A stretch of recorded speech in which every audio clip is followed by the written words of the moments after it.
Okay, well, good morning, everyone, and welcome to this FREES webinar on electric vehicles. We're going to formally launch the session in a couple of moments, but just to give people sufficient time to register and log on to the event, we're going to launch the first of our poll questions. So if you could consider that question, give us your responses. We can talk through the results of that question later in the webinar. So we'll just leave that on the screen for a couple of minutes. And as I say, we'll launch and formally start the session in a few minutes. Thank you.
Well, good morning again, everyone, and thank you for considering that poll question.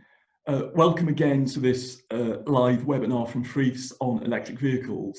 I'm Jason Richards from FREES. I'm going to be delivering the first session this morning on the policy and legislative framework for EVs in the UK. But before I go into that, I just want to introduce our other panel members and speakers for this event this morning. And they include Charmaine Coutinho from Delta E, Paul Ayres from Connected KERB, Greg Payne from Cenex, and Nick Proctor from Amber Energy. And I hope between us we can provide some varied and thought-provoking content for you this morning. You've obviously seen our first poll question. We will be launching other poll questions throughout the webinar, but we'll prompt you when to expect those as we go through the session. And obviously your feedback to those questions, I think, will provide us with some really interesting content. And the results of the feedback and questions will be shared throughout the webinar as we go through. Just a couple of housekeeping rules. If you get locked out of the session, or if your session freezes for any reason, then if you click on the link that you clicked on to access this webinar at the outset, then that should enable you to get back into the session. We're really encouraging some engagement throughout this session. So there is a Q&A facility provided by Zoom, and we'd encourage you to use that. Also, please use that in preference to the chat facility, because that will enable us to choreograph and control the Q&As as we go through the session. This session is also being recorded. So at the end of the webinar this morning, we will be circulating a link to the recorded webinar. We'll also be circulating the slides and also some infographics and materials coming out of the Q&As. So that will all be circulated following the event this morning. Okay, so I'm going to launch into the first presentation this morning, which, as I say, is on the policy and legislative framework for electric vehicles in the UK. The first key piece of legislation in the UK was the Climate Change Act of 2008, and that set the UK's initial carbon targets. Those targets were linked back to the Kyoto Protocol targets, and they required us to ensure that by 2050, our greenhouse gas emissions would be 80% lower than the 1990 baseline. The Act also established the Committee on Climate Change. That still exists, of course. It's a non-departmental public body, and its job is to advise the UK government, and indeed the governments of the devolved administrations, on their responses to the climate change challenge. Obviously, the world has moved on since those initial targets, and the present policy is to achieve net zero emissions by 2050. And if we're going to hit that target, obviously electric vehicles will be a key part, and the uptake of electric vehicles will be a key part of enabling us to meet that target. Those new targets, the net zero 2050 target, is not just a policy, it's obviously now a legally binding commitment on the UK government, and that was given legal effect by way of an amendment to the Climate Change Act, and that amendment was introduced last year. So I'm just going to move on now to talk about some key bits of policy. And the first one to mention is the publication in 2017 by BEIS of its clean growth strategy. And this was part of the government's overall industrial strategy, and within the strategy documents, the government confirmed it would do a number of key things. The first was to end the sale of new petrol and diesel cars and vans by 2040. Obviously, that target's since been brought forward to 2035. It would allow the government to set requirements for charging points, and it would also invest in the uptake of ultra-low emission vehicles and charging infrastructure. Then in July 2018, the Department for Transport published the Road to Zero strategy. And I think it's fair to say this was a key milestone document, and pretty much every policy statement and initiative that's been launched since July 2018 has been underpinned by the Road to Zero strategy.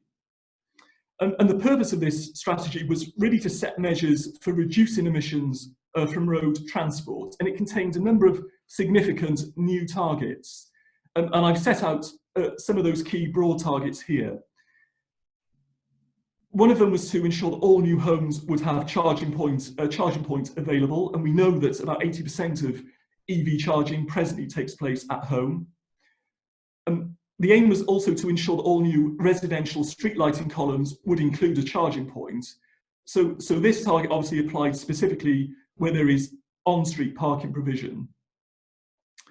The other aim was to increase electrical capacity at motorway service areas, and I'll come on to talk about the legislation in a moment, and you'll see how some of these targets have fed directly into the legislation. And it was also the strategy document that set up the £400 million Charging Infrastructure Investment Fund, which was directly targeted at accelerating the rollout of charging points.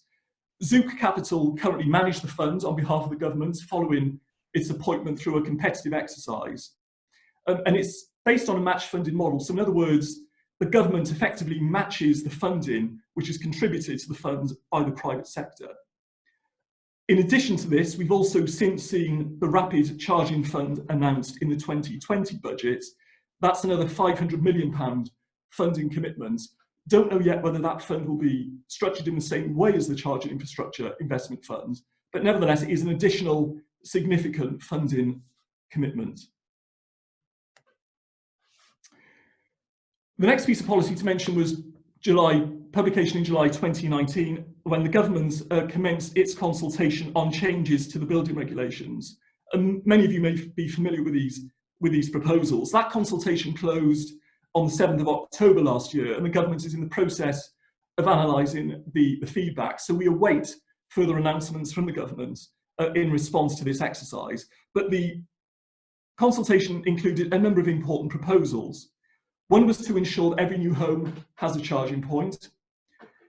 The other was to ensure that all new non-residential buildings with more than 10 parking spaces have at least one charging point and ducting infrastructure for 1 in 5 spaces, and to ensure that all existing non-residential buildings with more than 20 parking spaces have a charging point from 2025. As I say, we're waiting for the government's publication following its analysis of the feedback to that consultation.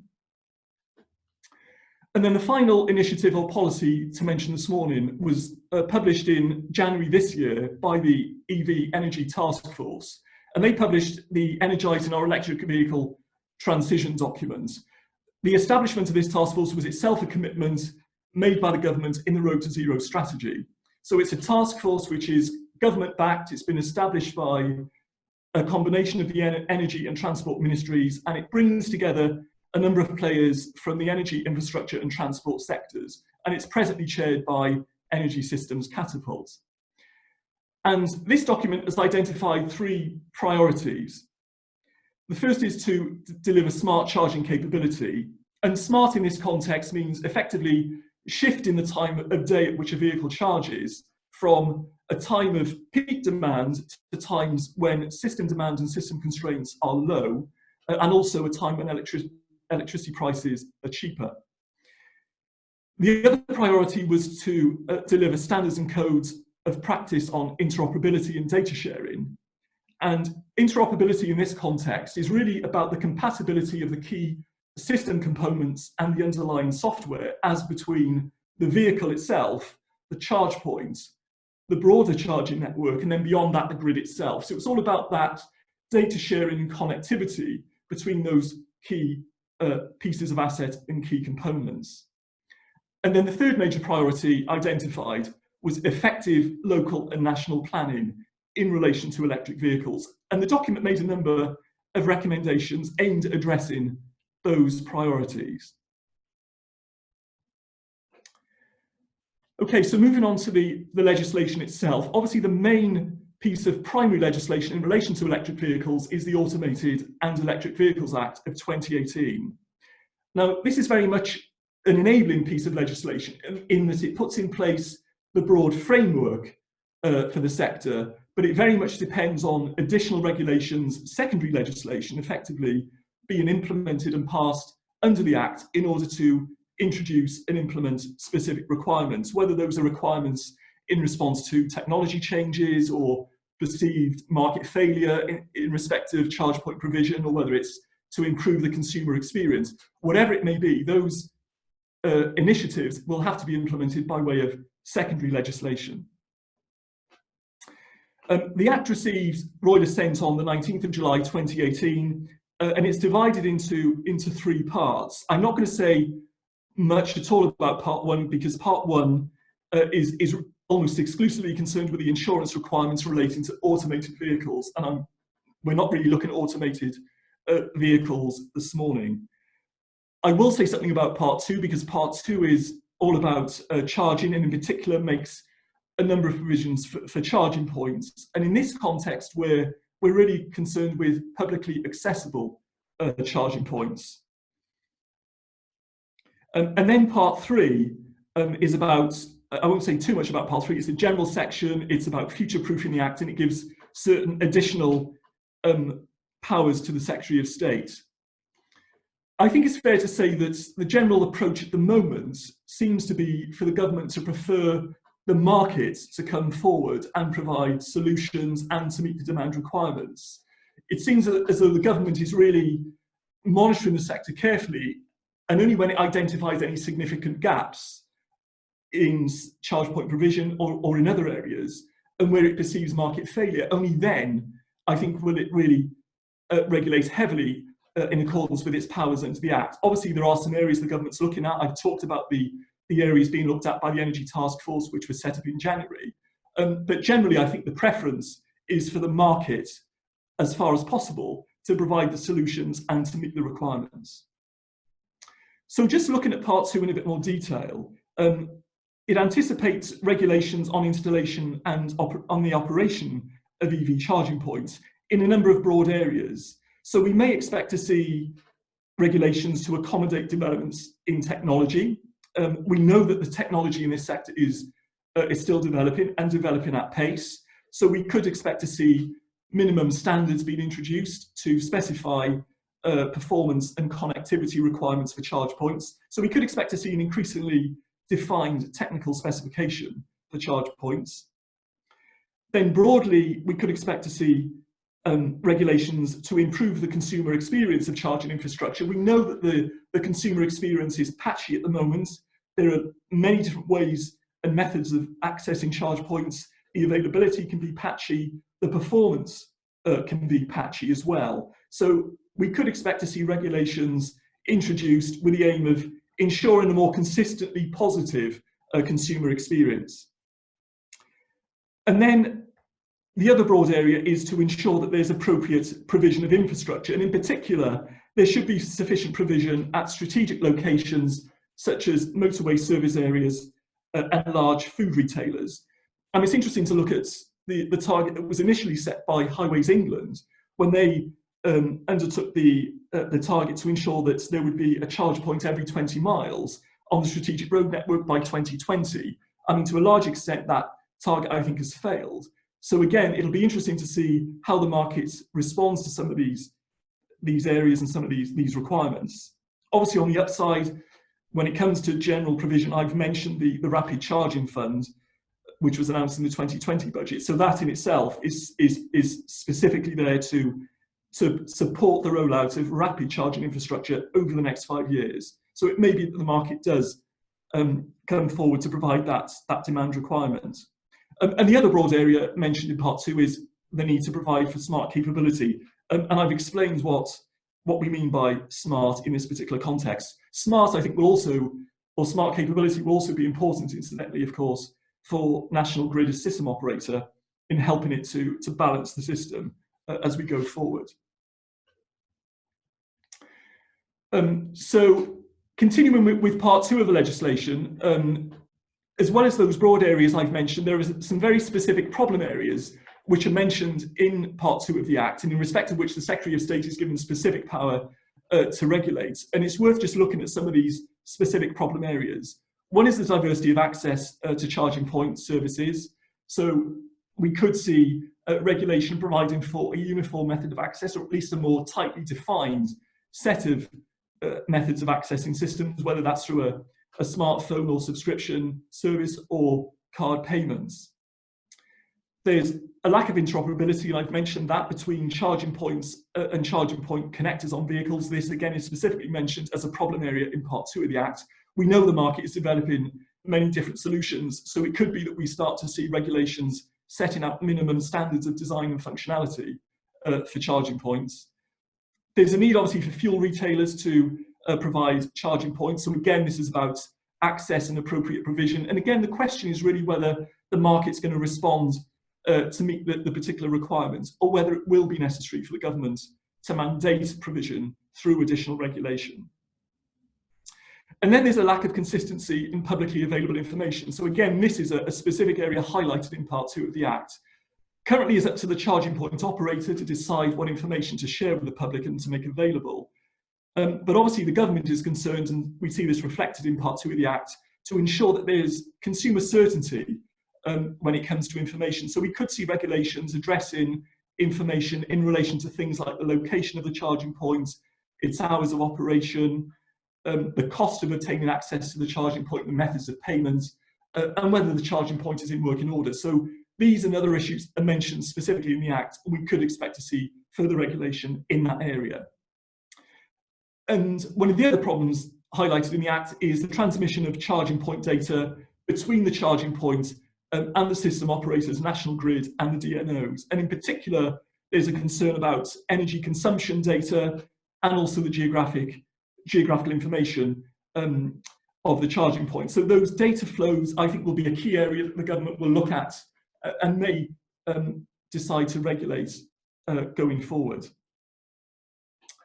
And then finally, part 3 of the Act, which is a general set of general powers for the Secretary of State to enable the Secretary of State to make consequential provisions. So again, this is about future-proofing the legislation, and it enables regulations which have been passed into the Act to be amended or superseded later on. So in other words, we could expect to see any regulations which are passed in the next 6 or 12 months, possibly to be replaced or superseded in 2 or 3 years' time.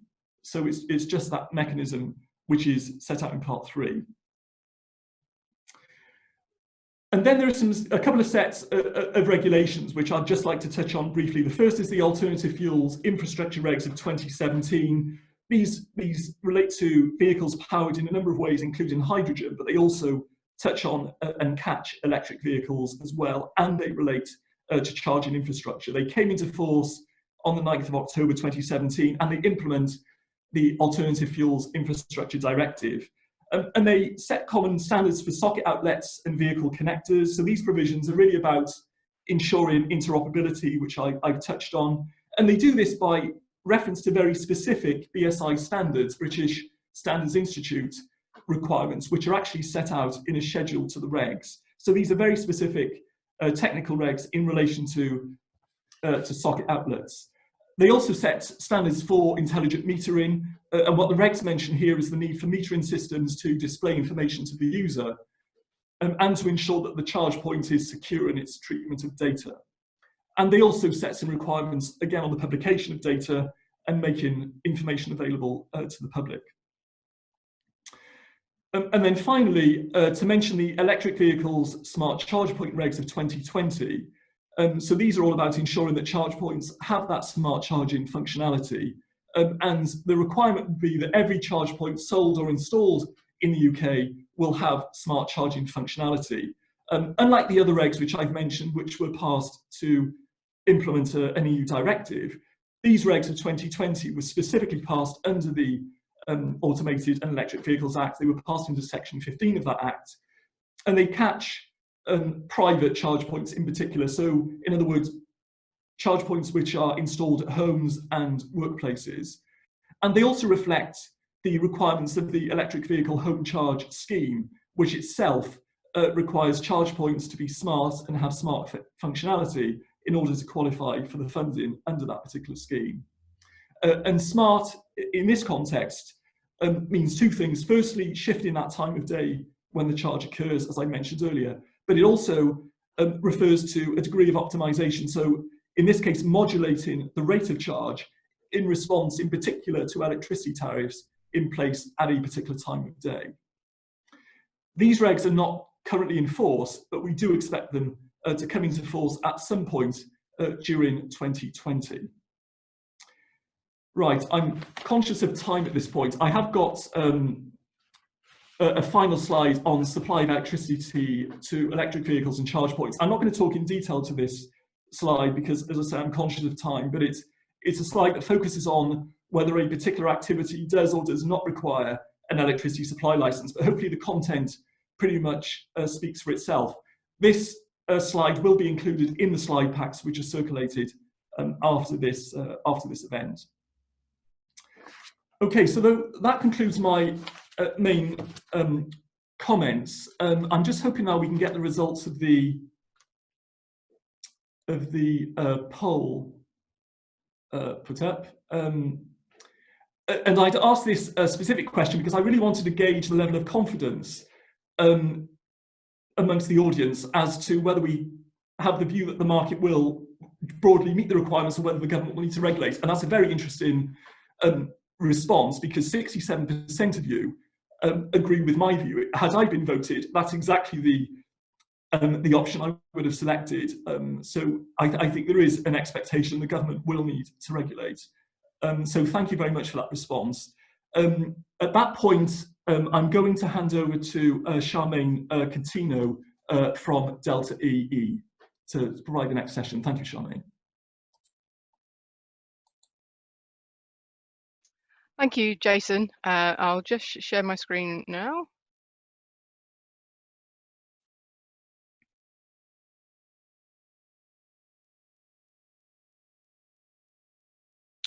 Okay, hopefully you can all see that now. So thank you, Jason, for the introduction and the market context.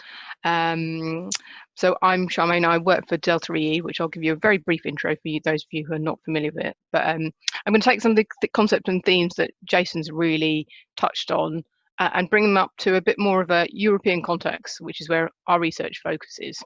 But also look at the consumer and the market development piece. So what do consumers really think, and focusing on some primary customer research that we've done in the context of our research. So Delta is a research organisation, and we really specialise in looking at research around key technology areas of the energy transition. So it's kind of important to mention that, really, because the EV and EV charging revolution that's going on is in the context of a wider transition around decarbonisation, which Jason touched upon earlier on in his presentation, and looking at how all these technologies interact to help that transition happen. So we really focus in our research, and what I'll focus on here is around the customer and emerging markets, but specifically downstream in the energy system. So we don't really focus on the generation side, a little bit on the network side, but this is really about what consumers really think.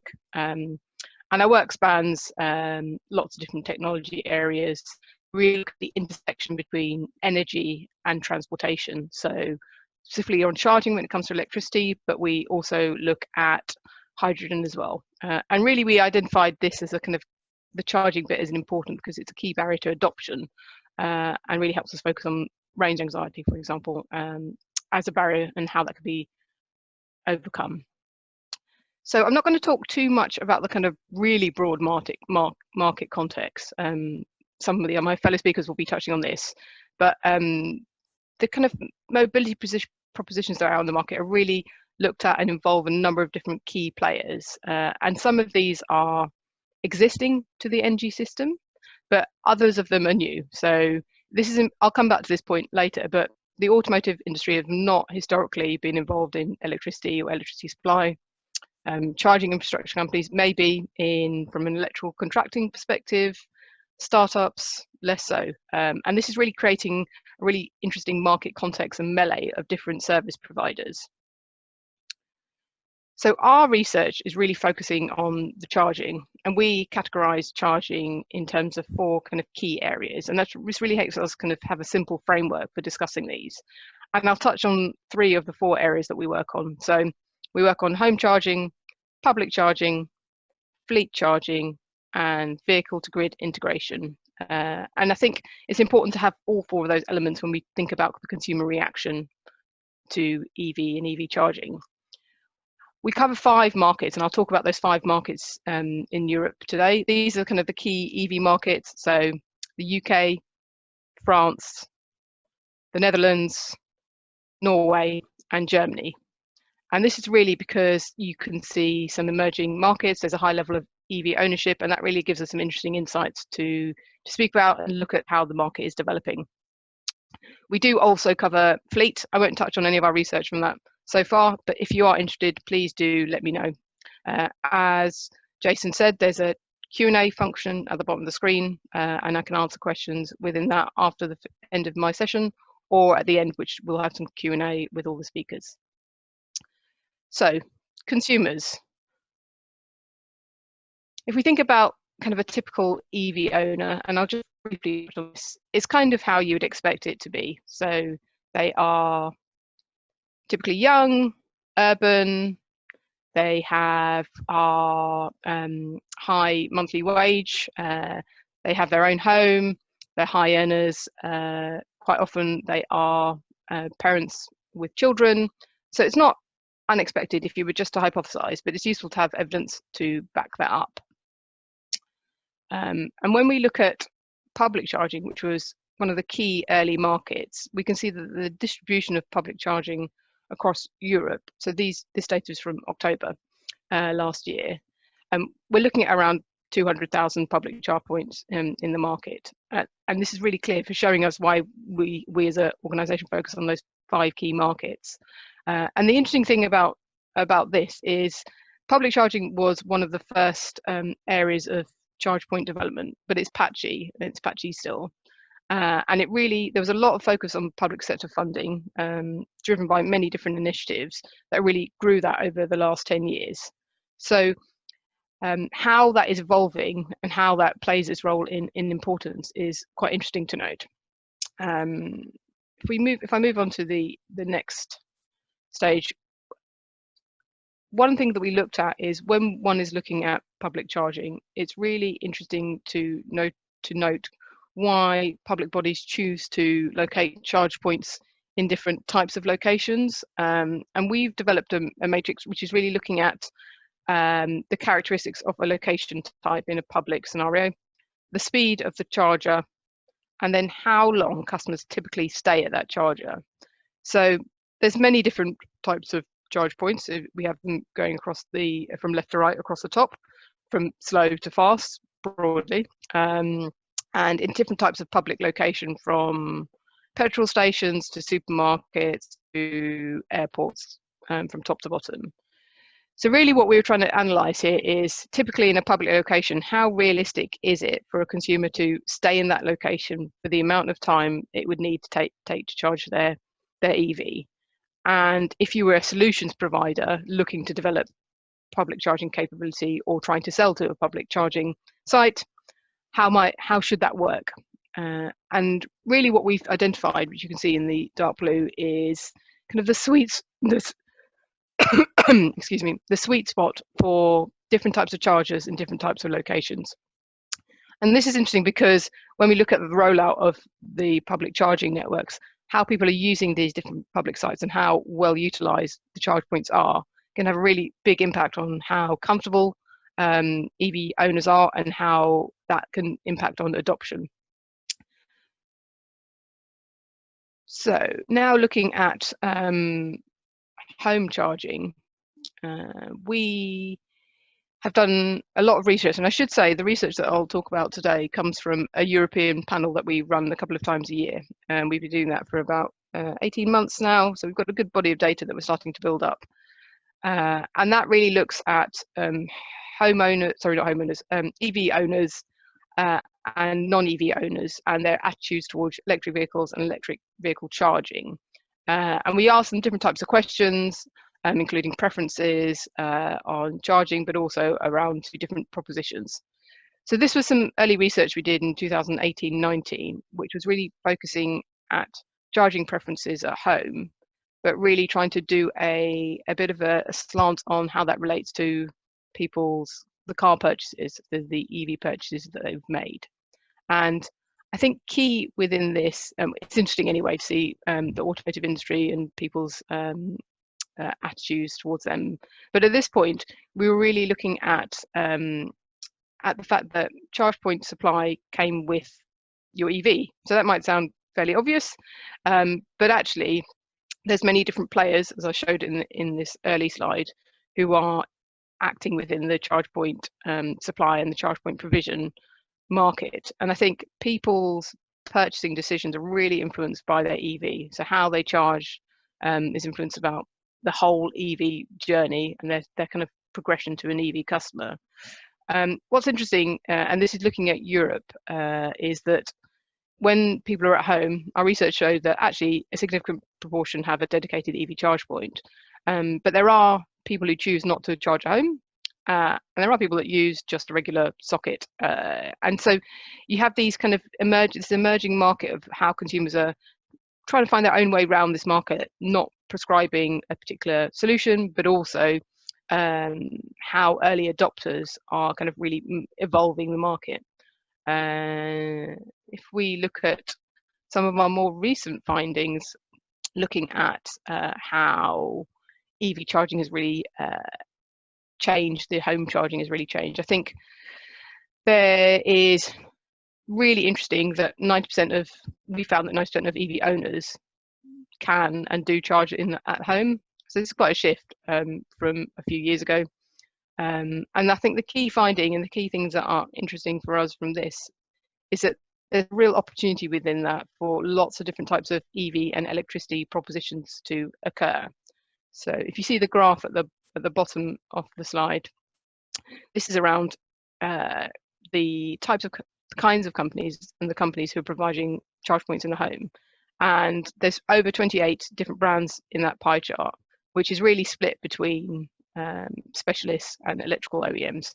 And I think what's interesting is those are quite new to the electricity sector in some ways, and they are starting to butt up against both automotive but also energy retailers.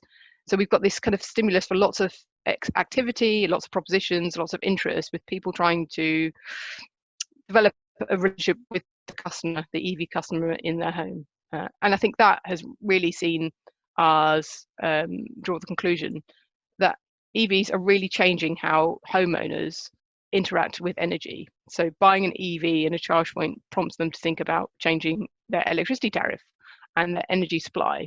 I think a key point that we've come across in our research, in our wider research across other technology areas, is that residential customers have historically been quite passive in the electricity system.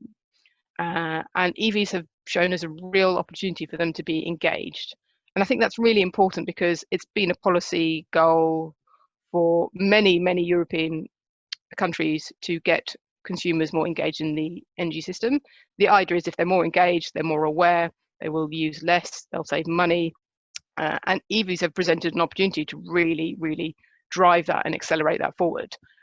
There's some interesting different aspects across Europe. So in France, there's quite a lot of non-smart or dumb charge points. In Germany, there's a really, really varied mix of charging. In the Netherlands, which has seen some really interesting innovations, there's limited opportunities for charging at home. Norway, which has been an incredibly mature market, but the tariff and the electricity supply system is a bit different. So it's the switching between tariffs hasn't been as rapid. And the UK has got some innovative policy, but also single phase. So compared to Germany, which is typically quite more often 3-phase, it's meant that charge speeds are a bit different. So I think it's really interesting. And I think really a key takeaway for me is the EV growth really presents an opportunity for the wider electricity system. And I think that's why people are really excited about it. So I've got a couple more slides, and this is really looking at one of the 4 categories that I talked about for how people charge. So we talked a little bit about public charging. We've talked a little bit about home charging.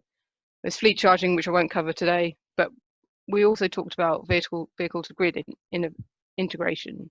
And Jason touched on smart charging, which is we categorize as one form of vehicle to grid integration.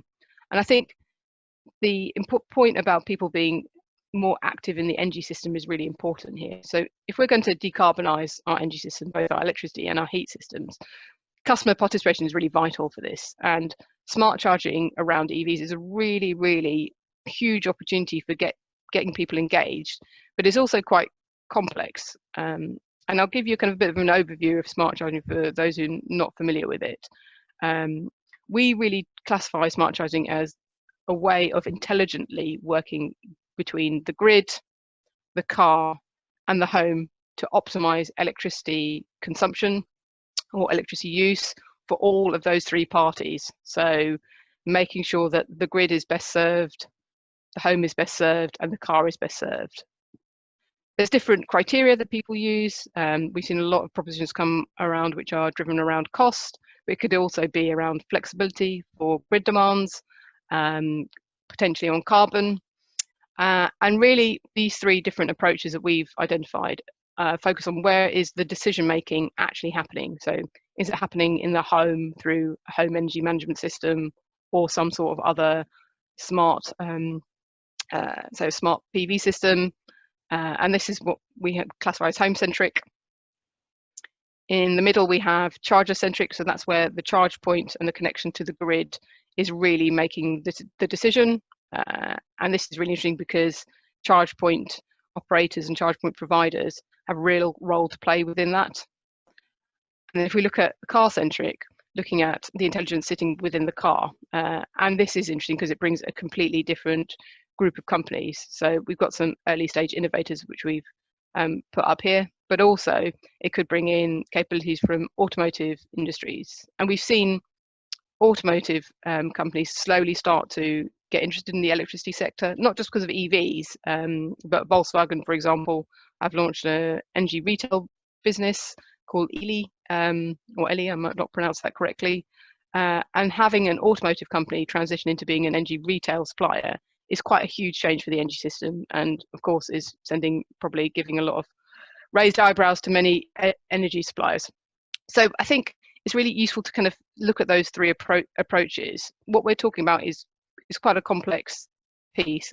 The decision making for when and how a car should be charged, taking into account the grid and the home and the car, is really quite complicated, and it requires active participation for the consumer, but also in areas which have only really been the remit of retail suppliers and network operators. And this kind of bringing in the consumer into the energy system, I think, is really powerful and a massive opportunity. When we try and ask consumers about smart charging and their understanding, we have talked about how complex it can be, and I think with a lot of energy propositions, especially new ones like energy as a service or heat as a service, you have to explain a lot to consumers. A lot of consumers historically have not been interested in energy supply. EV owners are probably quite different, being typically early adopters. But when you explain the principle of smart charging and the different types of opportunities you can have around that, there's a huge correlation to say that if you explain it to people, it's very appealing despite its complexity. So this graph shows the blue bubbles represent numbers of responses within a survey. So at the bottom left, you have people who have a low understanding of propositions. The idea of smart charging is unappealing, versus those who understand it a lot. The appeal is very high, and you get very little, which is people who understand it a lot. There's no appeal. So generally, it shows that people, the more they understand, the more attractive it is, and the more that they will be likely to participate. And I think, interestingly, we asked for people's motivations underneath that. Finance and cost is a huge motivation, but also when you talk to them about who they would trust and who they prefer to offer these kinds of solutions, retail suppliers are often the preferred supplier. So the main driver around that is that any savings they make can go straight on their electricity bill. And that might, again, seem quite obvious, but given the number of players in the market and how many people are trying to talk to this consumer, it represents quite an interesting opportunity for retail suppliers as well. And I think, in kind of summary, I think there's a really interesting opportunity that that this presents, and that this really shows for us. So I think it's the fact that EV owners are present and they're ready and willing, but also that they're really open to more complex interactions with the energy system, and there's a latent kind of desire to take on the EV system, kind of progress through the energy transition. And I think when people say that the market isn't moving, I think the will and the interest is there, and that's, I think, super important. So I'll finish off on a bit more. We've got a lot of research around this if you're interested, but please, any questions? I appreciate I skipped through a lot of that quite quickly. So any questions in the Q&A, I'm happy to go back to some of the slides and answer them in the questions at the end. And with that, I'll hand back to Jason. Thanks very much for that, Charmaine. Now delighted to hand over to Paul Ayres from Connected KERB, and we've also got a poll question, another poll question, which will also launch as I hand over to Paul. So over to you, Paul. Thanks very much. Thanks very much indeed, Jason. Can I just check that everybody can see my screen there? You can, Paul. I just think you need to launch the slideshow format. Okay, let's try that. Right, how are we doing? That looks better, Paul. Perfect. Well, good morning, everyone. It's an absolute pleasure to have the chance to chat to you briefly today. What I'm going to do is walk you through a little bit of a lightning tour of Connected KERB and give you some perspective from a UK fast-growing startup in this category. I'm fascinated to hear some of the information that has been shared by Jason and indeed by Charmaine, some really interesting data points there. And I'll try and work some of those in to some of the statements that I make as we go through the presentation. To give you some background to Connected KERB, we're a 2.5-year-old startup organization. The founders of the company are an eclectic bunch. 2 of them are civil engineers who spent 4 years working as contractors for TfL, understanding how London could build an EV infrastructure that would facilitate and encourage the transition to electric vehicles. And being the good engineers that they are, they assessed the market, spent a number of years developing some concepts, and then said nothing's fit for purpose for a number of different use cases. And as such, we'll invent our own. And that was really the genesis of where Connected KERB came from. So whenever you build a startup, and most of the entrepreneurs on this call will understand that, there's something called product launch formula, which is what you do is you interview your target audience, your target customers, and you look for trends that will define the product that you end up building. And we've done exactly that over the last 2 or 3 years. We've identified 4 or 5 key trends that I'll share with you that are fundamental to implementing a successful balanced network of EV charge points. The first trend is, if you can't make this frictionless for the user, if you can't make it easy and compelling and intuitive, you're going to fail. So that's point 1. User convenience and confidence is critical.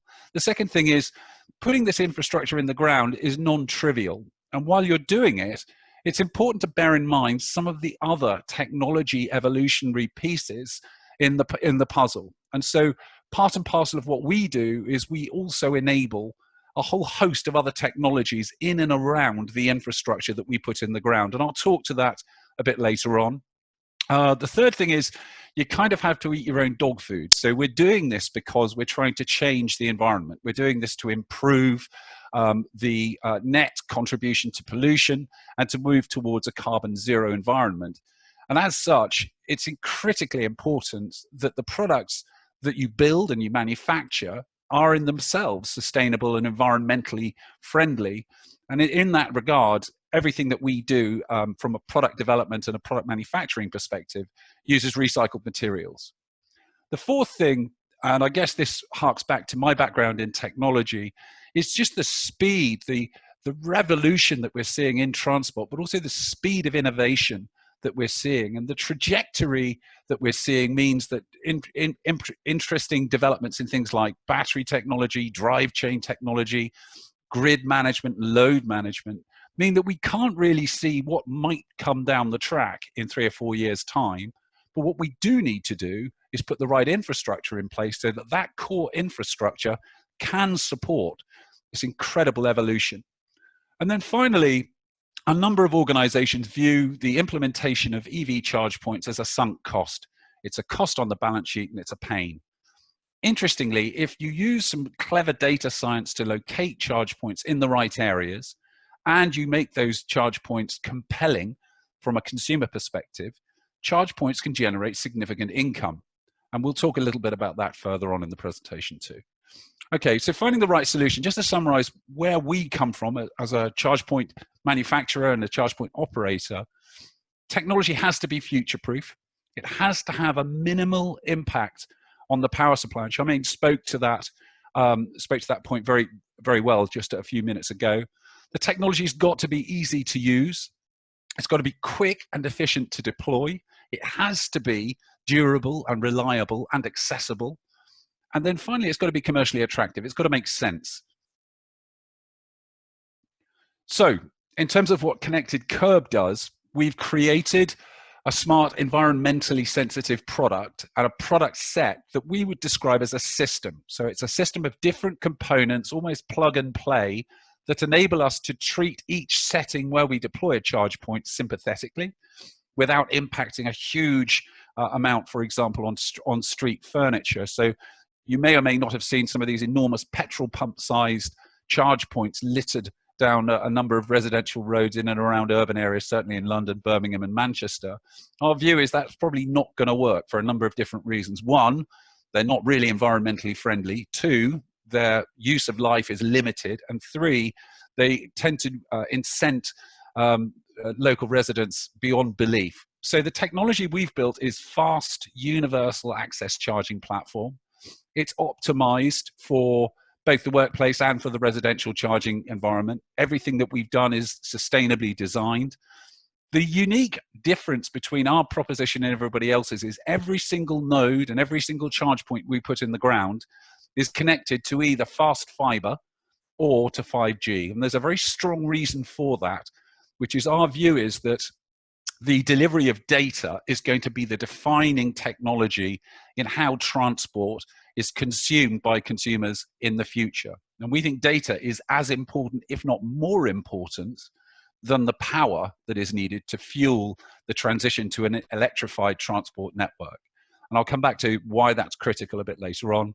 And then finally, reliability. So everything we do is driven by having system uptime, charge point reliability, and essentially accessibility. It's absolutely critical. So in terms of how we have designed our product is different from everybody else's in that what we do is we put all of the expensive componentry in a steel box, which we call the data and power pack, and we sink that into the pavement next to an on-street parking bay or on a wall in a multi-story car park. And those components are essentially a computer, an edge-based computer that's got a meter, it's got a controller, it's got some processing power, it's got a connection to an energy supply, and it's also got a connection to fast data. And that enables us to build a smart cities infrastructure, a backbone on which we can hang a great deal more than just EV charge points. So view the EV charge point as the first use case of many. So in addition to providing a charge point, we can also provide Internet of Things sensors. So out of the box, we would provide air quality management, congestion management, parking management, and integrated solutions for our clients that enable them to do a whole bunch of interesting things in and around the smart city area and to encourage different use cases as we see them emerging. So car ownership models are changing with things like shared car clubs, final mile rental, first mile rental, and so on. And it's that data connection that enables us to make that a fluid transition.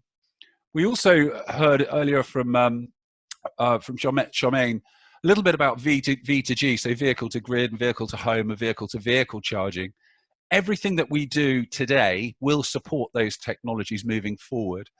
And we've spoken a little bit about connected autonomous vehicles, so driverless cars.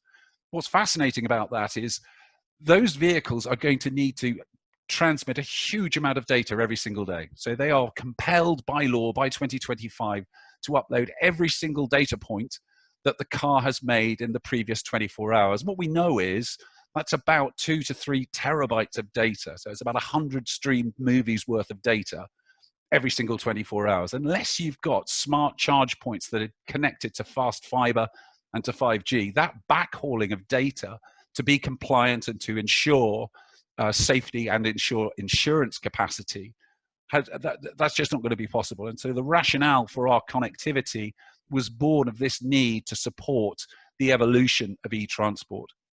Final piece of the pie, the technology that we've built is incredibly robust. So many of our products are made from recycled lorry tires. You could take a sledgehammer to them and the sledgehammer would come off worse. In terms of, I've spoken to this and I am conscious of time, so I'll rattle through these slides, and there's a much more detailed slide deck that I'm sure we can be, we'll be providing at the end of the presentation. But just to talk to you about some of the things that we do in and above the technology that I've mentioned. So a byproduct of what we do is wherever we install on-street residential charge point infrastructure, a byproduct of that is the ability to install super fast Wi-Fi for residents and for visitors. Everything we do is 5G enabled now. So you may see, when you see an installation of our sites, a small 5G cell on top of one of our parking post signs that enables us to build this lattice mesh network of telecommunications. We're dealing with quite literally hundreds of different vendors in the Internet of Things and sensor area.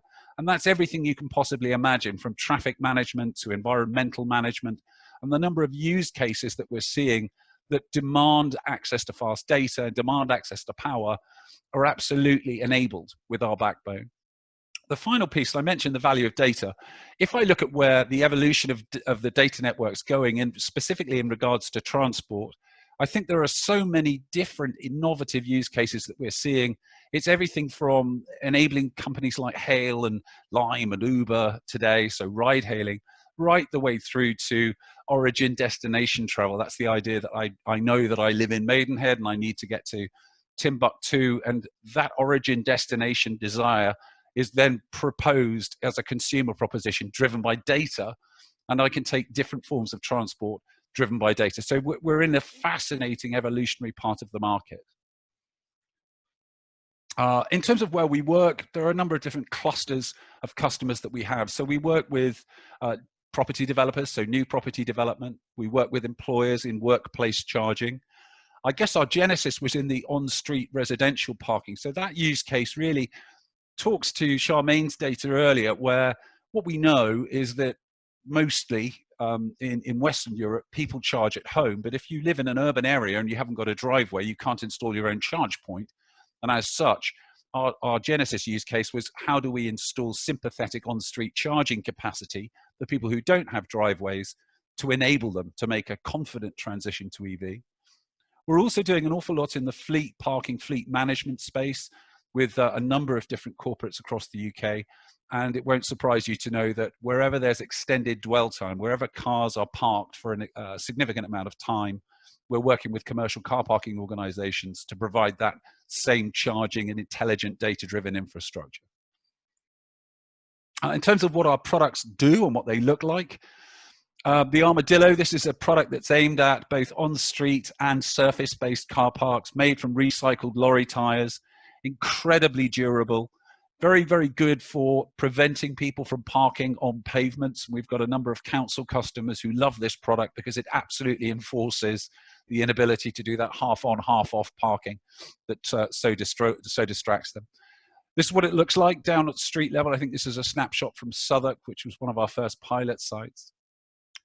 Second product is a product we call the Gecko. You'll hear there's an animal theme in everything that we do here. The Gecko was designed very specifically to be installed on existing street furniture. So for those of you that live in towns and cities, you may be familiar with resident parking posts where there are instruction signs there. So what we do is we convert those parking posts and turn them into intelligent, connected EV charge points. Again, made from recycled materials. Some pretty clever stuff. And when you see this deployed on the street, you can see that it's deployed in a manner where this is completely sympathetic to the environment and utilizing existing infrastructure, but turning that into intelligent infrastructure. Interestingly, this top part of the post is an intelligent antenna for both Wi-Fi and for 5G. And then final products in terms of the component charge point that we have is the Limpet. The Limpet is a wall-mounted technology that is enabling us to deploy at a relatively low cost, quite literally hundreds, if not thousands of charging structures across the multi-story car parks in the UK. And in terms of how we deploy, and I think this is kind of critical, we are a data-driven business, and as such, we employ a lot of data science to help our clients understand the optimal areas in which one should deploy charge point infrastructure. We then go through a process of enablement. That means we put the infrastructure in the ground without necessarily activating that infrastructure.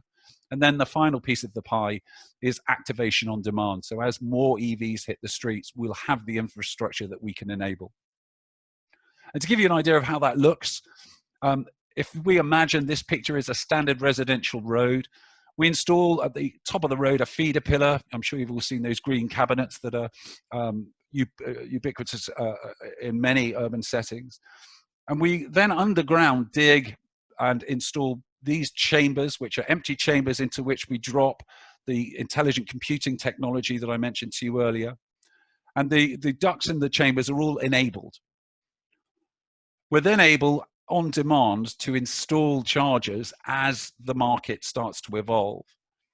And as more and more people are driving EVs, we take advantage of the infrastructure and the architecture that we put in place until eventually we connect the whole thing up from both a power and from a data perspective. You'll see here, this technology, this icon here is indicating that we're the first organization to provide public induction or wireless charging from exactly the same infrastructure that we provide for the traditional plug socket technology that we're all familiar with today. And in terms of how we operate and how we work, we are very much a consultancy-led business. So we're not really interested in installing some dumb plugs on the street and running away. Our interest is in figuring out how we provide connected solutions for our customers that are going to have long life, that they're going to pay back. And we work extensively to engage drivers, to engage the community, to engage with EVs. And that's proven to be incredibly successful in a number of different locations, where we actually loan local residents electric vehicles, let them try them out. We had one example of a pilot that we ran in Windsor, where we loaned a number of vehicles out to, I think it was 16 or 17 families over a 6-month period. And of those families, I think 14 have gone on to buy EVs. So it's a matter of demystifying the technology, getting people to try it, getting people to engage. What else does our system do? I've mentioned this ad nauseum. I won't mention it too much more, but the whole idea of our infrastructure is to provide future proofing and to provide value add over and above dumb plugs. So what we're trying to do is provide this connected environment that enables us to do some incredible stuff in terms of load balancing, so we can manage, intelligently manage the charging that we're deploying across a lattice number of different charge points, monitoring environmental situations, so everything from weather, everything from air quality and pollution. And then I guess critically managing things like intelligent parking management. So because our technologies are all connected to the web, we can actually recognize vehicles and we can understand whether certain vehicles are allowed to park in certain areas automatically. So there won't be any more of this permitting and the resident tickets that you may be familiar with. Our technology is already able to identify vehicles and say, yeah, that's fine, it can park here, or no, that's not fine, send an enforcement agent, which sounds a little bit Orwellian, but it is the way the market's moving. Why Connected KERB? Why are we different? We've been incredibly lucky to win a number of different awards, both for the design, manufacturing, and implementation of our technology. Our ambition is to be the greenest charge point manufacturer and operator. And we do walk the walk. So we spend a huge amount of time value engineering our technology with sustainability and recycled materials in mind. We are a single solution for both EV and for smart city implementation. Our experience to date has been that the technology we install makes money. It's not a sunk cost. And finally, the team that we've assembled in Connected KERB are, I guess, a group of best of breed characters who are EV and infrastructure veterans and are able to sympathetically develop and design solutions that fit with the different settings and the different instances that we work within. I won't bore you with the awards that we've won, but suffice to say we've been incredibly privileged to win a number of different awards, both nationally and internationally. And just to recap what our technology does, it's a fast charging solution. It's completely interchangeable and modular. It's smart. Everything we do is connected to the web and to fast fiber. Environmentally sensitive, completely future-proofed, safe and secure and compliant, and very efficient from an operation and maintenance perspective. That's me done, everybody. Thank you so much for your time. I'll look forward to any questions you have at the conclusion. Thank you very much, Paul. And I'm just going to see if we can launch the results of your poll question whilst we hand over to Greg. There we go, Paul. Thank you.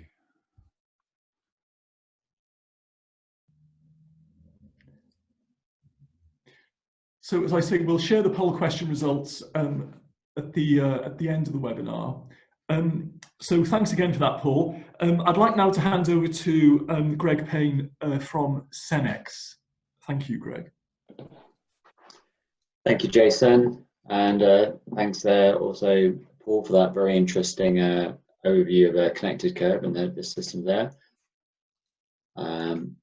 Oh, Paul, could I just ask you to close your sharing session so I can share my slides? It's not letting me do it quite yet.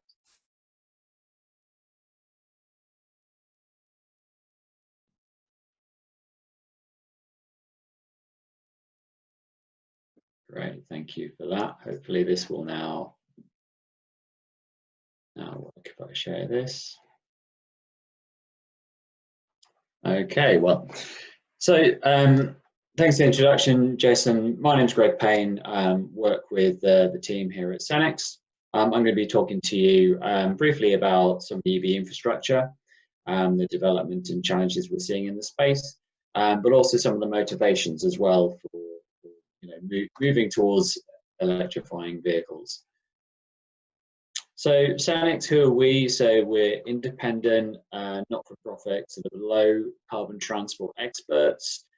We've been around for about 15 years, I believe now. So we've done a fair bit in the EV space, but also looked at hydrogen as well and other low carbon transport options, and now branching more into energy systems as well.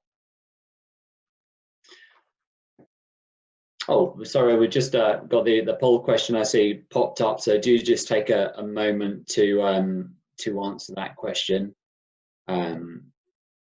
Where in the future will most people charge up their EVs, and we'll display those at the end of this session. So yeah, setting the scene. Obviously, I think we're all aware of what scientists are telling us, that if global temperature change exceeds 1.5 centigrade, then we're going to get some serious climate change problems. So this gives us pretty huge challenges in terms of reducing CO2. CO2 has been growing, of course, year on year globally, the emissions, although early indications say that due to the COVID-19 lockdown impacts, this actually might be the first year where CO2 emissions actually do not rise. But it's notable saying the scope of the problems that need to arise for the reduction of CO2 to occur. Transport also accounts for about 30% of greenhouse gas emissions. So it's a significant piece of the pie, really, that we need to deal with. So as of March 2020, at least 262 UK councils have declared climate emergencies. So those are the shaded in light blue on the map on the right there. So it shows that we're not just seeing sort of national government efforts for this, but regional and local efforts, and it's really rising up on the agenda at all levels, I think, politically.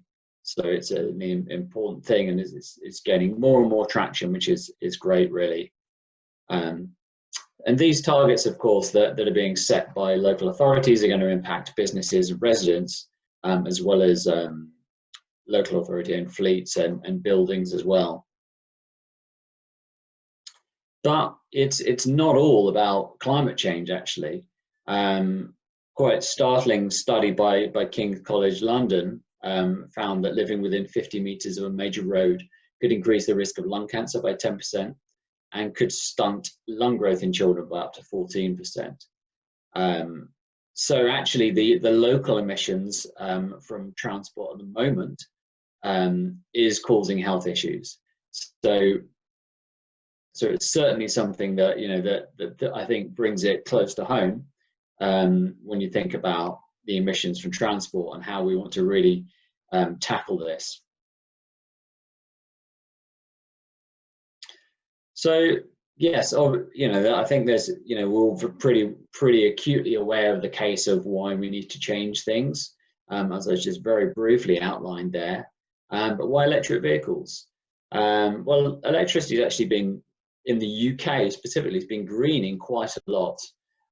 So we've seen a reduction in CO2 emissions of 38% from electricity itself since 1990. So we've got the source of energy for electric vehicles has got considerably greener.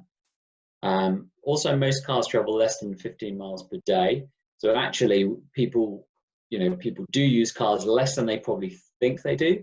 Although they have a reasonable annual mileage, the actual daily trips aren't very long.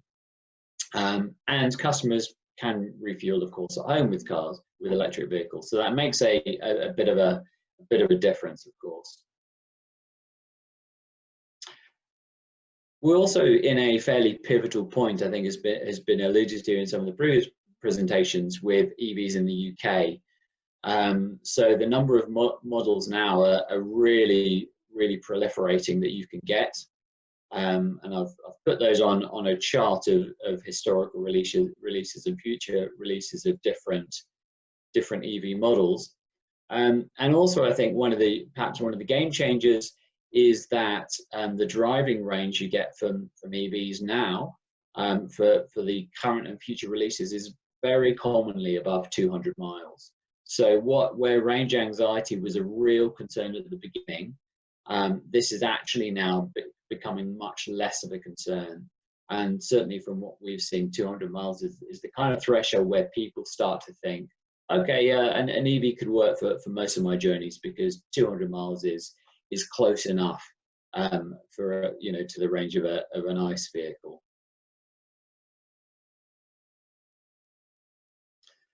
So let's have a little look at some of the charging infrastructure solutions for EVs today. So we've had a good, in fact, a really interesting run through from Paul there, which was very, very interesting about the connected KERB specific solutions. This is more of a much more broader market overview. I mean, you've got these sort of top left, we have a wall-mounted standard solution. So that's the sort of solution you're likely to see at a home charging location. So where people are wanting to install their own charge point at home to use on a fairly daily basis on a private location. The next one across, you've got the floor-mounted standard. So this is much more akin to perhaps either a depot location or on-street charging or a publicly accessible charge point. Then on the right, we have a rapid charger. So these are, there's now a significant number of these across the country, and where you can get around about sort of a 80% charge in 15 to 20 minutes. So these are more the sort of things that you might see on some petrol forecourts or other individual locations in the UK. Paul also mentioned, of course, the wireless charging solution. So this is really an emerging technology. There isn't much in the way of vehicles compatible with this yet, but it is something which is certainly emerging and has real benefits in terms of or potential benefits in terms of the consumer experience. With the theory being you could just drive up into a location or a parking bay, stop your car, and then you can start charging almost seamlessly. So it's actually quite an attractive solution in terms of a customer experience. And then finally, at the bottom right, we've got the ultra rapid, where we're talking about ultra fast DC charging at sort of 150 kilowatts plus. And again, this is going to be contingent on the vehicles being able to accept charges of this speed. And again, this is something for the vehicle OEMs that they'll be taking up in the near future. And we'll see more cars that are compatible with these higher charging speeds coming along. So what are all these solutions cost in a sort of ballpark? Well, the figures are on the screen for you to have a little look at. But it's certainly interesting seeing the hike up in prices as you go from the slower charging to the rapid charging. We've not put any indicative prices on wireless or ultra rapid yet, because these are so emerging. It's fairly, it doesn't mean a lot of sense to put numbers against those yet. But these are just for the prices we've shown here for the hardware only. And it's worth also considering that when you start to move up to the higher power charging, such as the rapid, then your grid connection becomes a significant piece of the cost. And especially if you're looking at something like a rapid charging hub where you're putting in a dozen of these things, then you need a very high power connection to the grid. And so this, the price or the cost of this becomes so high that actually it becomes quite a key part of looking for your site as to where you would locate your charging hub. So whilst on the sort of domestic side, when you're talking about low power charging, actually most people can put one in without too much bother. But when you get to the higher power charging, it becomes a real issue to think about. So what's the EV charging infrastructure in the UK at the moment? So we pulled some figures off the National Charge Point Registry recently, breakdown of the different connector types on the right-hand side. However, recent updates have now recorded, I think, 19,200 connectors on the NCR. So it's, you know, and these are all publicly accessible charging points. So these are things that you can theoretically drive up to and plug your car in as just a member of the public. So it's actually not a bad uptake of distribution of charging infrastructure in the UK at the moment. But what about rapids? We heard in the budget in March that the Chancellor announced there's 500 million for electric car charging infrastructure, and also this pledge to ensure that drivers are never more than 30 miles away from a rapid charger. Well, we did a little bit of analysis at Cenex and had a look at that, and you can see on the map that we produced on the right there, with all the rapid chargers put onto the map of the UK. We've shaded in green everywhere which is within 30 miles by road of one of those rapid chargers, and actually it shows that this is basically achieved already. I mean, the only areas in white on that map are areas where there aren't roads, so you can't drive to. So we're talking about the Highlands in Scotland and some of the parts of the mountains in Wales. So essentially, we're already there in terms of 30 miles. I'd certainly say we need to go further in terms of reducing that down to 20, 10, or maybe even 5 miles. But yes, so that shows the state of rapids in the UK. What about the near-term developments that we're going to see in charging infrastructure? Well, we're certainly, Paul in his present talked about smart charging and load management. That's something that's certainly very important in the near term. Interoperability between different charging networks, again, and I think Jason mentioned that right at the beginning in the policy section. So that's something that's in terms of being able to just plug into any charge point, having a simple payment system when you plug in. We're seeing that the ideas of plug and charge come along, which should be, you know, great innovations where you can simply even just plug your car in and it starts charging, and payment is automatically worked out for you in the back end. We're going to see ultra rapid hubs appearing in the future. So these are ultra fast charging, probably on a similar sort of, what's the word, sort of idea to a petrol forecourt, where you drive up and there's a dozen different charging stations. And so for the consumer, it's very easy, sort of, they're very used to the idea of driving to a petrol station and plugging in. So it's got these sort of, yeah, I suppose the lack of change from the consumer's perspective, which is, so it's an easy option from that side. Vehicle to grid has been mentioned a few times already. So we're already seeing that, you know, that's in demonstration mode at the moment, really. So there's an OVO trial at the moment, which has got about 300 vehicle to grid units in domestic premises across the UK, charging off the CHAdeMO standard. But we're going to see, as the CCS standard is going to adopt V2G by about 2025, that we're going to see more vehicle options that are able to do V2G. And so we're going to see perhaps around then a more proliferation of that as a potential option.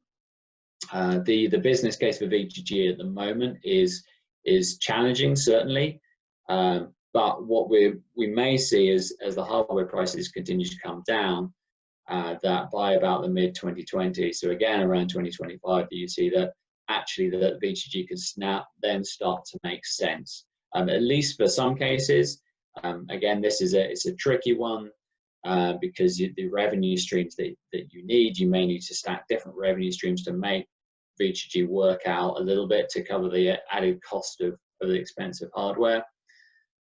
So you also, in that, you need to consider where you're going to actually site your V2G units, and what markets, and even local markets such as distribution system operator markets, and flexibility that you may need to access. We're already seeing, as as Paul's talked about in length, the on-street charging infrastructure, that's changing, that's evolving, it's getting better, it's looking, it's fitting with the street better. And so we're seeing those are the developments becoming there, rather than having these great big filing cabinet sized charge posts on the street that we've seen so far. And of course, wireless that we've mentioned already, we're seeing that coming along as well. So that's going to be another development that will come down the pipe. The other question is on charging infrastructure is really, where do you put it? How much do you put in, and when? And that's really, I think, a really difficult question. It's got a lot of unknowns in that, because we don't know how many people are going to buy electric vehicles, how much people will need to charge, and we get a bit of an idea of that. Where are they going to drive with these cars? How much can the streets support? How much infrastructure can streets actually support? And how much charging infrastructure can the network, the electricity network, also actually support? So there's quite a few different constraints and unknowns with answering that question. And it's a question that we're asked a lot by local authorities at the moment. So we're working on a strategic level with quite a few, on recommending specific sites for charge points, but also talking to them about how to look at the longer term strategic view. And we're actually developing a model in-house at Cenex to try and answer some of this question, to spec out to predict the uptake of EVs in specific areas, whilst considering these grid constraints, and whilst considering some of the on-street constraints as well, such as how many houses have off-street parking, where do they not have off-street parking. So we're looking at that question at the moment, but it's certainly a key one, and there aren't any easy solutions to that at the moment. We're seeing different options and different pathways really within that. And as I mentioned, ultra rapid hubs are one of those solutions. You've got on-street charging with the other solution, and of course, like those who would charge on their driveways at home probably will. But I think we also need to be careful that we don't end up in a world where you have cheaper charging for people that are fortunate enough to have a driveway, and then those that don't end up paying through the nose because they've got to go for an on-street or a rapid charging hub as an alternative, might have to pay more in that solution. So that's certainly what we don't want to end up in. And I think that's all from me. So hopefully it's not went through fairly quickly in the interest of time, but I shall now hand back to Jason. So thank you very much. Thanks very much, Greg. Conscious of time, we can look at your poll result fairly quickly there, Greg. That's just been brought up. Fairly strong result for the first option there. But as I say, conscious of time, I'm going to hand over now to Nick Proctor from Amber Energy. So thanks very much, Nick. Over to you.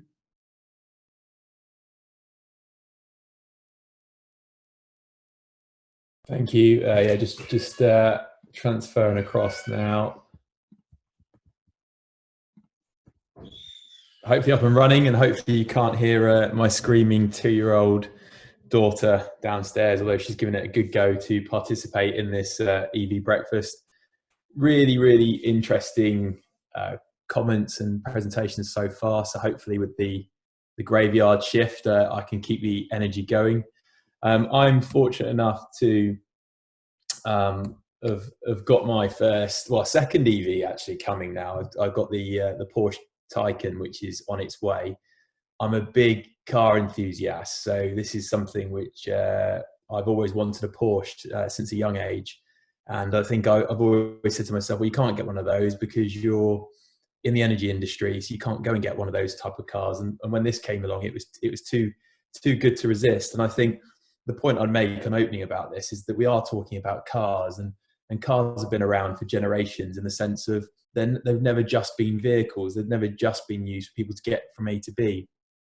Those that follow Top Gear will find that people choose cars for a number of different reasons. And the first thing that's come is, are you an early adopter if you've managed to buy one of these cars? Well, I would say no. I'd say the early adoption stuff was far earlier on with Nissan Leafs and the typical car that a taxi driver would purchase in order to get great miles per gallon, keep their costs down, and be able to use them when there was a duty on using cars in places like London. With this new range of cars that are coming out from BMW through the i3 range, through the i8 range, Porsche now getting on board, Mercedes with the launch of their cars aren't just getting more accessible, but they're getting more appealing. So the first thing that's happening in terms of car orders is that with the launch of such amazing car ranges, from being able to do 200-300 miles, but also them looking great, it comes down to then, how affordable are they?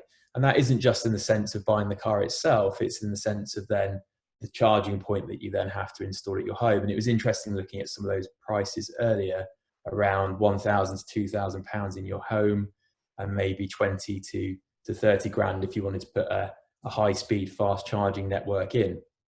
So I just wanted to touch on some of the points around how the cost of infrastructure is changing, and how the grid costs are changing, and how the cost of energy will be changing over time. And at Amber Energy, what we do is we advise businesses more generally, holistically, on energy policy, energy strategy around a utilities trilemma that we see as the financial aspect of using energy as a business, the operational aspect through data-driven activity, i.e. Running your building cleanly and well, and then green activities in the sense of sustainability, environmental and legislation. And those three different areas work together in a way that then enable you to drive down your cost of operating your business. EVs have an impact on that, and I don't think it's an impact that many people have thought of. So first question from me is, well, how fast do you actually need to charge? And that comes down to, well, do I need to charge my car in 4 days, 6 to 30 hours, or a much quicker time? And there's been different debate on that earlier, so I won't repeat it. But certainly there's an essence of people tend to, even if they could charge their car over 8 hours, they tend to ask for the quickest way in which to do something. We've seen that in terms of download speed. We've seen that in terms of the requirements for fiber. If anything tells us anything about what we know so far, it's that the generations that are around, yes, they're more environmentally conscious, but they're also the demons for wanting things very, very quickly. So I think we need to be aware that consumers will expect and will perceive to be able to charge their car, as it says on the tin, for the car they buy. So when buying an EV, if it's possible to charge that EV in less than 2 hours, the perception from the public is, I'm expecting to be able to charge my car in less than 2 hours. So there's an educational challenge for us to be able to get the grid to work. And we'll talk about how the grid's going to work in a minute. But we're going through this sort of changing stages, the Rogers 5 stages of awareness, interest, evaluation, trial, and so forth, and eventual adoption. Similar to this one demonstrated here, is that the early adopters through to early majority are the stage in which we're transitioning at the moment. And we're seeing that through the number of car orders that we've seen in March and well, I'd say April is a higher percentage for April, but certainly we're seeing more EVs being ordered than ever before. So very simple stuff, just to remind people, when we're talking about trying to get higher speed, here's a good way of looking at it. The bigger the pipe, the bigger the potential, and then the bigger the speed through the pipe, then the eventual more flow that you get, and therefore the higher power outage. So when we look at how to break that down into some simplicity, we've got the level 1 charging. It's only going to give us 1.4 kilowatts of power delivery. And this is something like me putting the plug out of the window, chucking it down to the wife, who then wraps it over the top of a tree to charge my car. It's a bit mad. It doesn't charge your car particularly quickly, doesn't work particularly well. It's not that practical. Level 2 is roughly what the grid has been designed around in its understanding of what EVs are going to add. It's that sort of 7 kilowatt power requirement. And then you've got the Tesla type visual, which is your supercharger. Your install costs of 15 to 20 grand that we mentioned earlier are normally attached to something like this. And it allows you to charge your car very, very quickly. And then in terms of how they look, you've got a couple of images here, but broadly speaking, you'll see a lot of people at the moment attaching something to their car in order to charge it, rather than rolling over the top of something and charging that way. So what demands more, an electric vehicle or the local restaurant? So I just wanted to put some perspective in place here. We're talking a lot about the sheer number of cars that are going to be on the road that are EVs. We're talking about in 30 miles, I think, in the Cenex presentation from a supercharger. I'm not talking about a supercharger here. I'm just talking about, so I'm not talking about a series of superchargers here. I'm talking about one supercharger. And so if we look at a supercharger and we look at having a car attached to that and charging at 100 kilowatts, is that more or less than a restaurant? And this isn't a poll question, but I'm just interested for people to think about this. Now, I'll tell you, it's about 100 kilowatts for a restaurant. Here's an example of a restaurant here. It would use about 100 kilowatts compared to, on the left-hand side of the screen, a car on a fast charging point at maximum charging. So it's a shocking amount, actually, of demand from the grid that these things are going to add if they're on a supercharger. And it's a question as to whether that's going to be possible, because if every car adds the demand of a large restaurant and every EV charging could double the maximum demand of a household in one of the household chargers themselves, then are we actually going to be able to generate enough power and provide the grid? If we had 60 million EVs across the globe, then we're going to substantially add to the power requirements of the economy in every single country around the world. And EVs are going up in the number that they're sold. You know, this is evidenced. It's very clear. We can see that we're up to about 18,000 vehicles in March before the COVID impact. And from a percentage point of view, if you zoom in on the screen, you can see about 7% trending up from 5% through to May. And of course, there's now the P11D benefit. So the benefit that you don't pay any benefits in kind tax if you choose an EV. So with that being the incentive, a fiscal incentive, if you like, of cost avoidance by choosing an EV, then those people that previously had a company car where they were paying a few £100s a month in their benefit in kind will start to switch to using EVs. So whilst we can't take a huge amount from the April 20 number in terms of 1,400 vehicles, we can take quite a lot from this huge jump up from 7% to 34%. 34% increase, showing that an underlying message of people starting to take signal from not having to pay the tax on their vehicle. So a substantial increase.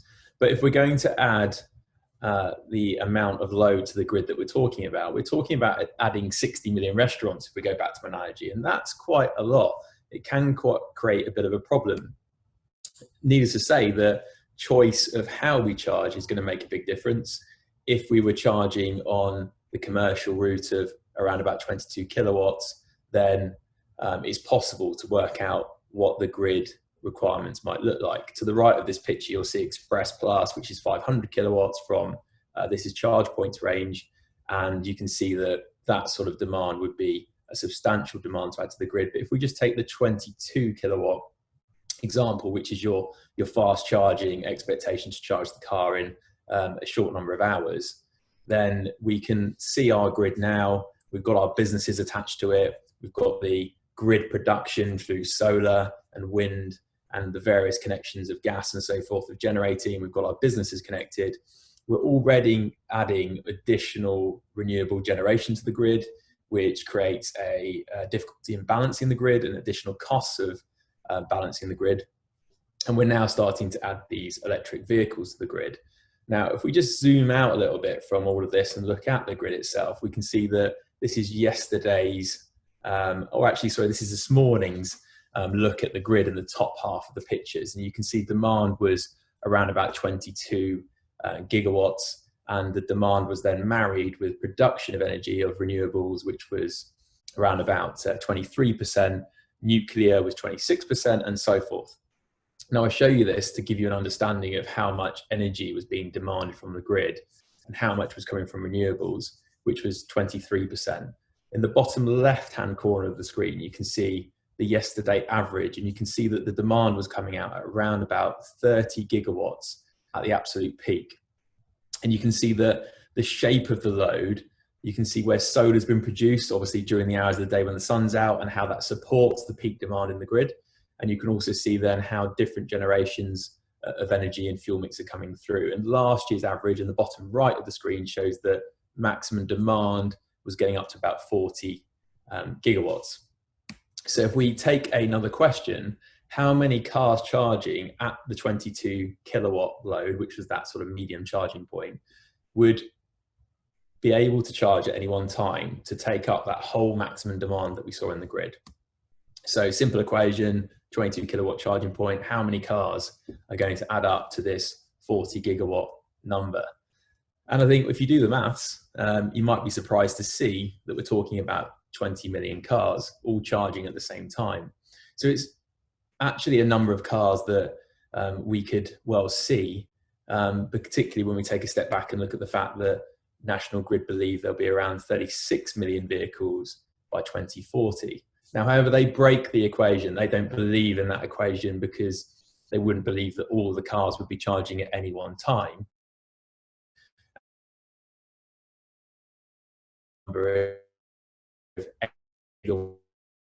24 there is that it's about 11% charging at any one time. Now, we're not saying that that's necessarily the outcome, because there are other ways in which we're talking about in this debate that the demand on the grid won't be a linear relationship with the number of cars on the road, but it highlights the fact that we are going to have to innovate a huge amount on our grid. We're going to have to certainly look to charge cars in a very vertically integrated way, and we're going to have to use the batteries within those cars to support the grid when they're not charging. So last couple of slides from me, we're going to be seeing a lot more innovation in terms of how car systems are connected to the grid. I don't necessarily think it would be this. I think it's more likely to be integrated battery. Renewables within the fuel mix are certainly going to increase by 2035 to around about 50% of the generation. And then final points from me are that the cost of energy is going to rise. The non-cost of energy, which accounts for carbon taxes and grid costs to pay for the subsidies that will be needed to give the fiscal encouragement for people to actually switch to EVs and to continue to invest in our grid, are going to have to continue to rise to support those investments from the government. There's going to be additional pressure on businesses through carbon taxes to pick up the cost of energy. So if we look at right now, the oil price is at its absolute low that we've not seen since 1990, yet the cost of energy hasn't really gone down by more than about 7-8% in some cases. So businesses are picking up the cost in another way. There's this expectation to have fast charging stations. They aren't necessarily that practical unless they're balanced really well with the grid. Balancing costs have got to increase in order to support the grid that we're looking to deliver. And charging stations must be chosen in a way that allow for that future integration. We're going to have to choose stations that have a smart integration. They're not the dumb type. They need to be smart in order for the grid to be sustainable. But don't forget, your business, your building has a maximum capacity, a bit like the charger that's connected onto the grid itself. So just be careful about going over that maximum and how you connect to the grid. And then finally, if you are looking to install a charging station, particularly a fast charging or rapid station at your building or your business premise, really consider getting your application into the local network operator early as possible, well before you intend to have them installed, in order to get into the queuing system, to reserve your power capacity and plan for that going forward. So final poll question, or the poll question from me is, do you think the lights will go out due to the addition of EV demands before policy is changed? I think that we put up on your screen shortly, but thank you very much.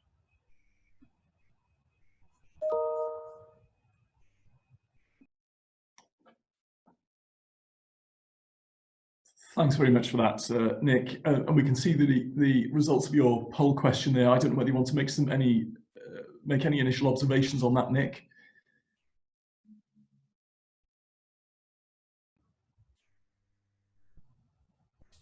So the response is that only 17% believe that the lights will go out before policy has changed. So there's certainly some encouraging views from the audience that believe that we'll actually find a way to balance the grid. I think that's good to know that the sentiment is that we would get that. I think it probably goes back to my point that, are we aware of how much each individual charging point is going to add and how difficult it is to balance the grid already? And is the sort of, is the public aware in general of how difficult it is to balance the grid and the issues we've had in the past? So I think I'm not surprised by it in a way, but it's also encouraging to see that there's probably some views of seeing changes happen that need to happen for it to balance. So yeah, it's very, very interesting. Okay, thanks for that, Nick. If I could ask all the panel members now to come back onto video. I'm conscious that we've run over quite a bit, but so I don't think we've got time necessarily for an extended Q&A session, but it might just be helpful to run through a couple of questions. And Nick, I thought some of your comments on the challenges of the grid were really interesting. I mean, obviously, we're in a very different place now because due to the coronavirus, we're in a position where there's been a significant reduction in demand to the point where we've even had negative power prices, and we can see the system operator taking measures to manage the system during this extraordinary period. But assuming we come out of this period and we get back to the more traditional debate of looking at the demand that EVs will place on the system, you've mentioned innovation, of course, as being one of the necessary solutions. And I guess we can also talk about, the role played by batteries and battery storage, and you've mentioned that. And obviously, looking out to 2040, 50, we'll have more renewables on the system. Decarbonisation of heat will have been more progressed. We'll have vehicles routinely providing power back into the grid. But to what extent do you think, or do you have confidence that the grid will be the challenge? I've listened to some of the commentators from various DNOs on other forums, other webinars, and they seem to be fairly bullish about it. They say, well, we'll build assets to the extent required, provided the regulator allows us to continue to build. Do you have that sort of level of, do you share that level of confidence, or do you think we're going to have to look at greater innovation and different ways to balance the system? It goes down to affordability. So I think the DNO's response is bullish because, to give you an example, we had to do a connection of about a 5 MVA connection a couple of years ago. We applied for the connection. It was in London. It was a 2.5-year build program, and the cost was 1.5 million. So if you're prepared to pay 1.5 million pounds per 5 MVA, then of course the DNOs will continue to find ways to, in their heads, innovate, because they're not at the point of capacity. They can use their license to close footpaths and put technology in place.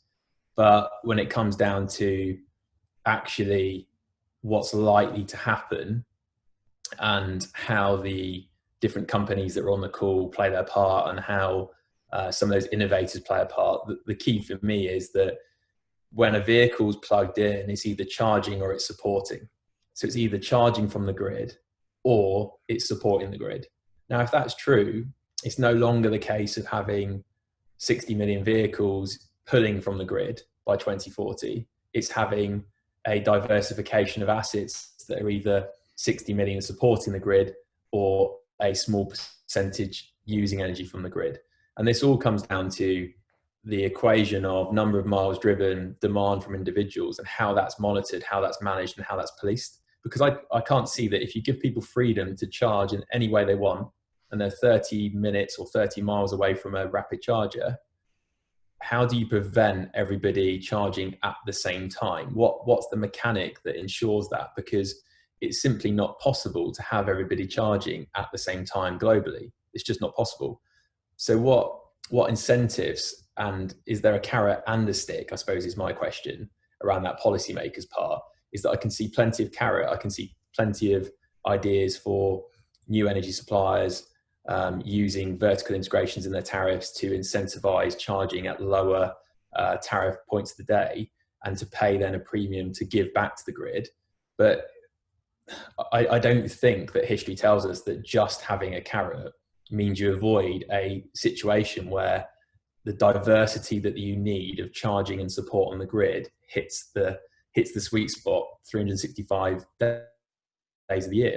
There's going to be an equation where it doesn't work, and therefore does the balancing system then prevent rapid charging, prevent certain charging to take place, and therefore the lights might not go out but the car might not be available, which is the equivalent of the lights going out if it's a vehicle on the system. So I think unless the policy changes to what can and can't happen, there's a point of saturation of EV take-up beating the rate at which the DNOs get there. That's just my view. It's very interesting. Thanks, Nick. Do any of the other panelists want to comment on the same issue? Yeah, I'm happy to add a quick comment on Jason, if I may. I mean, I think I probably have a slightly different view. I mean, I see that from the DNO perspective, everything I've heard, they're relatively relaxed about EV charging.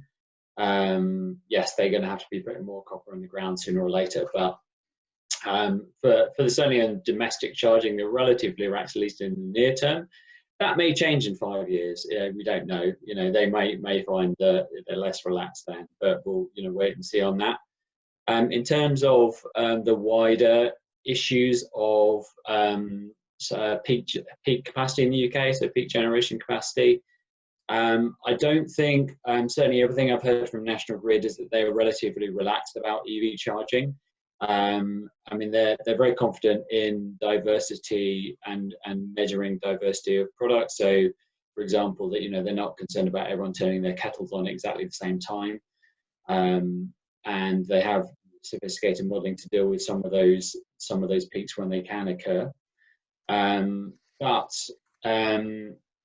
Yeah, so I think that they're relatively relaxed. We've actually seen peak demand in the UK decrease over the last decade. So we're actually nowhere near the sort of peak demand that we used to get in the UK. So whilst we've had the transition going on with closing of some of the fossil and dispatchable power stations, we've seen a huge drop in peak demand. So actually EVs probably aren't going to present too much of an issue for National Grid, provided there is smart charging that comes online, and that you can provide some sort of price signals to incentivize people to charge at the right sort of times. There's still a risk with if you have people following the same tariff or algorithm, so everyone flicks their charger on exactly the same time. But these are also being addressed in everything I've seen in the industry, so people are thinking about these problems quite a lot. Perhaps the greater challenge really for the electricity network is probably heat. So EV charging, when we move that over to electricity, I think we can cope relatively well. But actually, when we try and move heat, which is a slightly longer term problem, the actual energy you're talking about when it comes to heat is much bigger. So trying to decarbonize heat, if you put all of the gas, if you decommission the gas network and put it all on electricity, we'd have some problems. So that's probably the bigger of the two issues.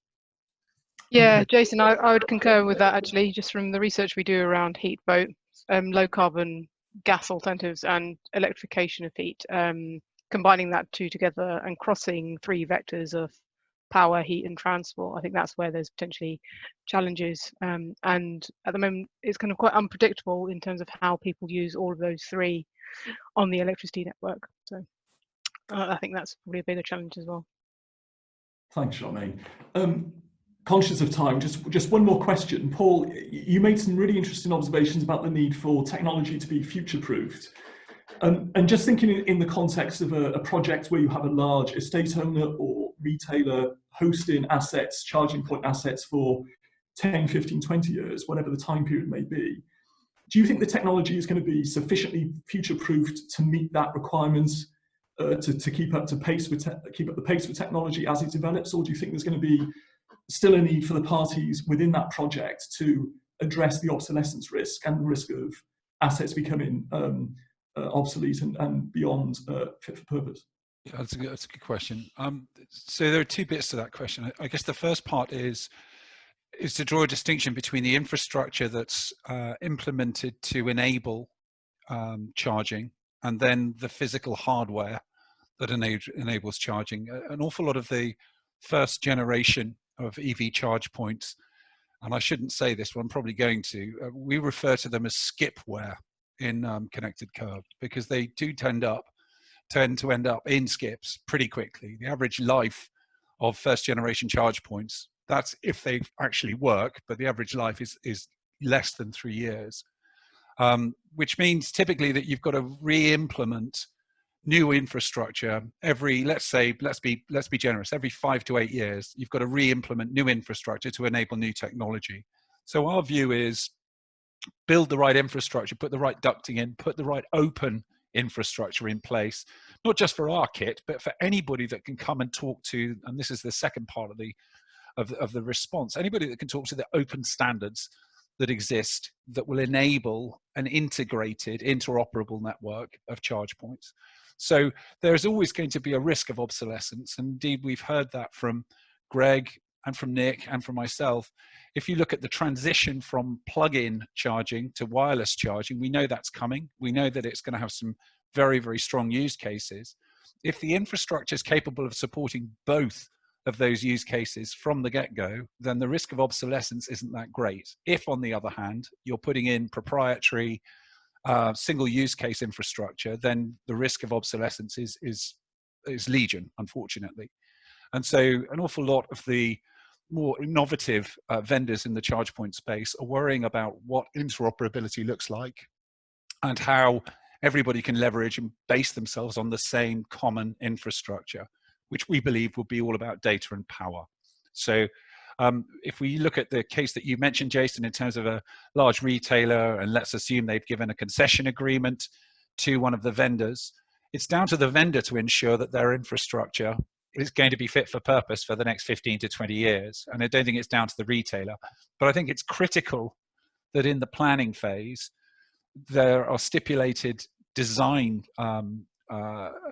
concepts that are adhered to. And I would refer back, Jason, to your presentation. When we look at the sort of residential development market, I think the same is going to be true in the commercial development market very shortly, in terms of how that core infrastructure is put in place, not least to prevent obsolescence, but also to manage grid loading and grid smoothing. And you can only do that if you've got an intelligent connected infrastructure. So I think we're big fans of this whole interoperability industry standard space, and that we think that will drive long-term cost of ownership down. Great, thanks for that, Paul. Well, it just remains for me to thank everybody that's contributed to this session and presented this morning. So thanks very much to our panelists. Thanks also to the audience for bearing with us and for engaging with us throughout this session. I'm conscious we've overrun our time, so I'm going to wrap things up now to enable you to get on with the rest of your days. Just finally to mention, we will at some point after this webinar, we'll circulate a link to the recorded version of the webinar. We'll also respond to any Q&As which are outstanding. You'll also get a copy of the slides and also an infographic, just giving an illustrative overview of the responses that we've had to the various poll questions this morning. So thanks again, panelists, and thanks to the audience, and have a good day, everybody, and thanks for attending. Thank you.